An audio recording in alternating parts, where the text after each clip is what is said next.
Greetings, all. This is Latoya once again. I'm just so happy to inform you guys that maybe about 2 weeks ago, I had prayer going on, amongst myself and the Lord, and um, it drove me to start writing a couple of things. And what I said in the prayer, in a small part, was that I was praying for my channel that it may not be in vain, that if it only touches one person and or helps one person make a better decision for their life or brings them closer to Christ, if they're already a believer, that they could be going through something, that the channel is just not in vain, that it definitely, my prayers is that it will help someone. And so with that being said, as I was praying, I was just going in and going in. And I thought of a couple of things, that, was on my list of prayers. And from that, turned that into a list of things that I wanted to share on my page. And then I lost the paperwork. But nevertheless, I just found it today, thank God. And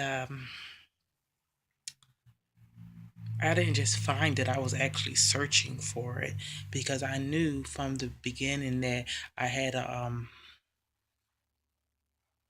list, a mental list, and then I physically wrote some of it.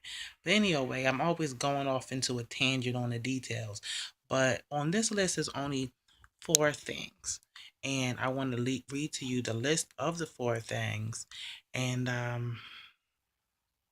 I want to get into at least one of the four things today. So let's see. Um, the first title, number one spot is, let me see, The Fake Life I Used to Lead. It has a footnote that says, no one knew me. They couldn't have truly known me if I couldn't really identify myself. Now I can go in on that. Part two was, I believe that night or the night before, I had read Paul's letter to the Philippians and I cried. It was it was a lot. And I really, really, really, really, really enjoyed it. It was awesome. And it says here in the notes that I would like to read that letter to you guys. I don't know how well I'm going to do at it. I'm not really that, good at stuff like that. But it says here that I wanted to read it. So more than likely I will. Probably not going to do that today. And also we have here is that I want to discuss also something that I seen on this show, which I really don't even really watch the show. I was just, sort of rummaging through, and it said Secrets of the Bible. And so I'm all like, oh, I wonder if they're trying to, unlock something, or are they trying to manipulate? And of course, they were trying to manipulate. The story was so crazy. They were saying that when Saul was on the road to Damascus, that, when Jesus spoke to him and he said, who art thou, Lord? And he said, I'm Jesus. Why do you persecute me? Well, according to them, they were saying things like, I'm sorry, I shouldn't even laugh because it's not right, because they probably really truly believe this, unless it's just, them, you know. I'm trying to pollute, people's minds and have them stray away from their faith.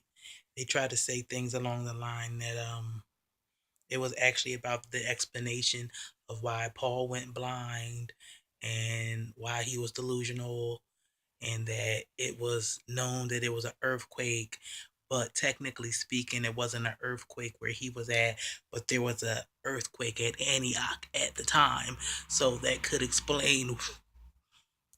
I'm not even going to go there right now because it's not even what the video is about. But it's a shame the way they reach.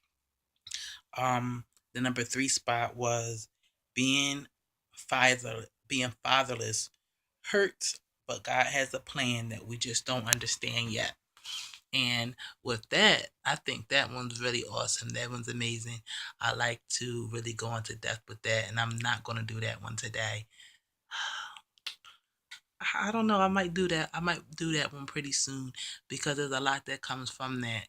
It really, it's like a river and streams and oceans, or if you want to say a tree and branches and leaves, or like like then we go throw back Barney and nest on a branch and a branch, hold on, a nest on a branch and a branch on a tree and the tree in a hole and the hole in the ground and the green grass goes all around, the green grass goes all around.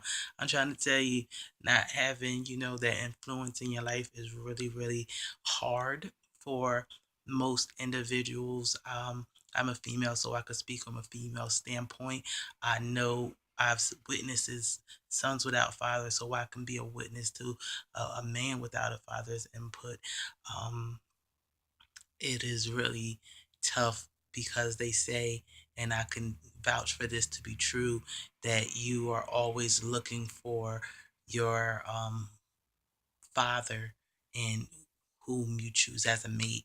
Nothing perverse, but just but and if you never even had one, you don't even know what to look for at all whatsoever. Like if you got a bad dad, you're usually going to date somebody who's a bad boy, who's going to talk to you crazy and not respect you, but you accept that because that's what you're used to. If you have a good dad who calls you princess and loves you and hugs you, you're probably not going to accept anything less than that because you know what you're worth or what you deserve, and you can get better hugs at home from your dad than you can from this silly guy or whatever. But if you don't have a father at all, you're just looking for anybody. You're just looking for anybody to, tell you that they think that you're special or think that you're beautiful. And it's sad. But like I said, the green grass grows all around, and the green grass grows all around. We'll get back to that one. Cause oof. And the fourth one is going to be a testimonial. And that testimonial will be called, get this, Drinking and Drugging. Oh, I wonder if I'm even recording this because the headset is plugged up. Oh, gosh. Probably can't hear a word I'm saying. But just in case you can, I'm going to tie it up here and do a follow up. The fourth one is called Drinking and Drugging, and I just want to do a testimonial about that. Number four can definitely tie into number one, and number one was they don't know me because I could. How could they know me? I can barely identify myself. Ties into number four, which is drinking and drugging, and I'll probably just, lapse them in both together. But nevertheless, alcohol abuse and drug abuse is not a game. It's not a joke. It's really bad for you. It's bad for your health. And those are just surface things. You don't want to live your life in that fashion. You don't want to give up all that you are for a substance. You don't want to harm your temple, your body that's not pleasing in God's eyes. And once you realize that you're not really getting anything out of it except for a figment of your imagination, what's the word? A falsified gratification. All your problems are still there when it's over. Anything ever happens, you go run into the liquor. Then if it's real bad, you got a real bad rough stuff going on, you're waking up to a drink. You know, even when you're sick to your stomach because you done drunk too much, you see a new bottle come through the door and you got to drink it some more. There's just no self control. Um, a thing we used to call the thirst. One beer is never enough. Two beers is never enough. Three beers is never enough. It's never enough until there's no more drinks left. And if you're still up and kicking, you're trying to make it to the liquor store. I'm not going to get too deep into drugs on this because this is just an intro, but we'll get there. Um, almost 10 minutes, and I don't even know if you guys can hear this because these headphones are plugged into this camera and I'm not holding it. So look forward to one of the four being my next upload because it's deep stuff.